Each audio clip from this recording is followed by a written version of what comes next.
Nirbhaya case की पूरी कहानी, न्याय की लड़ाई और भारत की क्रांति।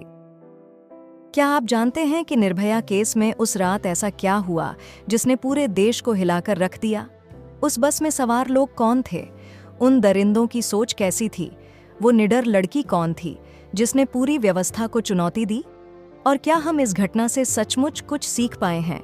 आइए, आज हम आपको उस दिल दहला देने वाली रात के हर पहलू से रूबरू कराते हैं। एक ऐसी कहानी जिसने सिर्फ भारत ही नहीं, पूरी दुनिया को झकझोर कर रख दिया। काले दिन की शुरुआत 16 दिसंबर 2012 की वह रात थी जब दिल्ली के एक साधारण से इलाके में एक साधारण सी लड़की अपनी दोस्त के साथ मूवी देखकर घर लौट रही थी। लेकिन उस रात का अंधेरा कुछ ऐसा था जो कभी नहीं भूलने वाला था। उस समय शायद ही किसी ने सोचा होगा कि ये रात भारत के इतिहास की सबसे क्रूर रातों में दर्ज हो जाएगी। निर्भया और उसके दोस्त ने एक प्राइवेट बस ली जिसमें पहले से 6 लोग सवार थे। ये 6 लोग कौन थे? एक बस ड्राइवर, एक सहायक और 4 अन्य। लेकिन ये सभी साधारण नहीं थे। उनके इरादे खतरनाक थे और उनकी सोच शैतानी। क्या आप जानते हैं बस में चढ़ने के बाद वो कौन से सवाल थे जिन्होंने निर्भया और उसके दोस्त को इन दरिंदों के इरादों का अंदाजा भी नहीं होने दिया? घटनास्थल की दहशत। बस में चढ़ने के कुछ ही मिनट बाद निर्भया और उसके दोस्त को एहसास हुआ कि कुछ ठीक नहीं है। बस का रूट बदला जा रहा था और कुछ देर बाद वे इस फंसावट को समझ गए। उन 6 लोगों ने अचानक से हमला किया। उसके दोस्त को बुरी तरह से मारा गया और उसे बेहोशी की हालत में फेंक दिया गया। लेकिन असली यातना निर्भया की थी। उन लोगों ने उसे बस में खींचा और उसके साथ सामूहिक बलात्कार किया। लेकिन आखिर वो क्या कारण था कि इन दरिंदों की सोच इतनी विकृत हो गई थी? क्यों वे उस लड़की पर इतना अत्याचार करने पर उतर आए? सामूहिक बलात्कार की भयावहता। उन 6 लोगों ने निर्भया के साथ जिस बर्बरता का व्यवहार किया वह सिर्फ बलात्कार नहीं था। उन्होंने उसके शरीर को इंसानियत से परे जाकर क्षति पहुंचाई।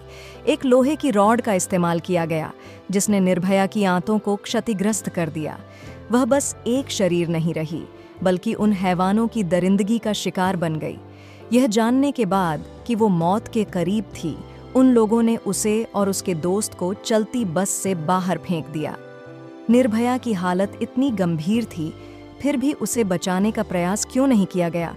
क्या पुलिस की लापरवाही ने उसकी जान ली?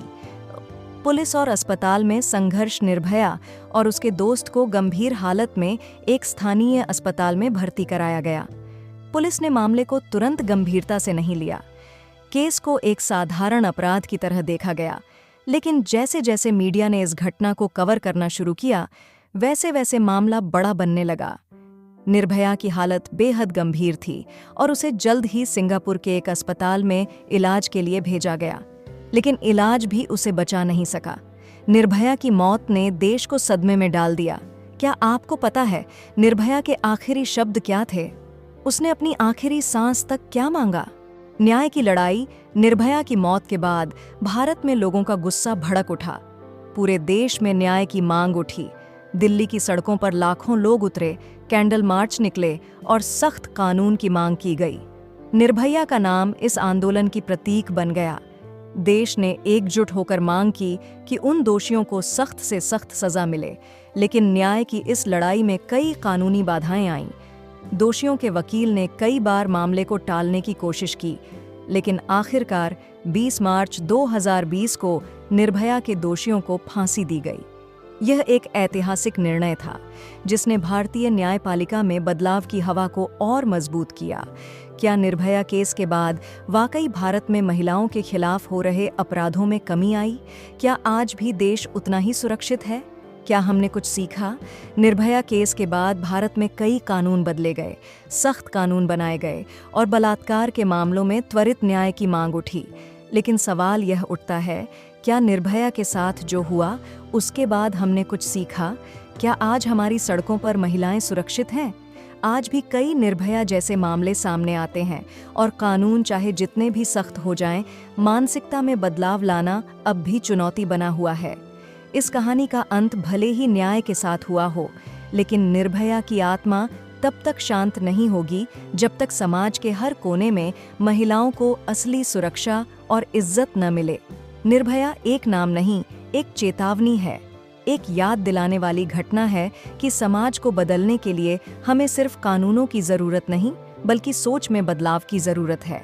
आज भी सड़कों पर निर्भया जैसी लड़कियां चल रही हैं और हमारी जिम्मेदारी है कि उन्हें सुरक्षित घर तक पहुंचाया जाए। ये सिर्फ एक कहानी नहीं, बल्कि एक क्रांति की शुरुआत है। क्या हम वाकई बदलेंगे? अगर आपको लगता है कि न्याय सिर्फ कानून से नहीं, बल्कि हमारे व्यवहार से भी आता है, तो इस वीडियो को शेयर करें। निर्भया को न्याय मिल गया, लेकिन अब हमारी बारी है कि समाज को न्याय मिले। इस वीडियो में हमने निर्भया केस की पूरी कहानी को आपके सामने रखा है, एक ऐसी घटना जिसने पूरे भारत को झकझोर दिया। इस वीडियो के जरिए हम आपको उस रात की हर सच्चाई और न्याय की लड़ाई से रूबरू कराएंगे। जानिए कैसे इस मामले ने भारत के कानून और समाज को बदल दिया।